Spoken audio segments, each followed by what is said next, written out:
Hello friends, good morning. এখন সকাল বাজে প্রায় 5:30 পৌনে 6টার মতো। তা এখন এসে ছাদে এসেছিলাম, একটু বসে রয়েছি। এখন ওয়েদারটা খুব সুন্দর লাগছে। আর একটু পরে যাব দোকানে। তা সারাদিন আজকে কি করব না করব সেগুলো তোমাদের সাথে সব শেয়ার করতে পারবো না। তা আজকে সকাল সকালে উঠি, নাহলে অন্যদিন 10টা 11টা বেজে যায়। মেয়ের স্কুল থাকলে তখন 9টা 8টার মধ্যে উঠে যাই। তা তোমরা কে কখন ওঠো অবশ্যই কিন্তু কমেন্টে জানিও। হ্যাঁ, বেশিরভাগ এখন একটা কথা বলি তোমাদেরকে। আগে হিসাব মতো মানুষ কী করতো, সকালে উঠতো। আর এখন এমন একটা যুগ পড়ে গেছে যে মানুষ এখন আর সকালে ঘুম থেকে খুব কম।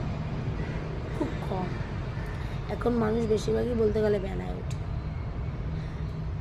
তা চলো, ওয়েদারটা সত্যি খুব সুন্দর। এই দেখো বাইরে ওয়েদার। আমি বসে রয়েছি, আমাদের বাড়িতে গাছপালা আছে। তা চলো দোকানে যাবো, তোমাদের দাদাভাইকে ডাকবো, ও ওঠেনি এখন গিয়ে। এখানে বাইরে পাখি টাখি ডাকছে, ভালো লাগছে কিন্তু। এই দেখো আমি ছাদের উপরে বসে রয়েছি, ছাদে জামা কাপড় মেলা।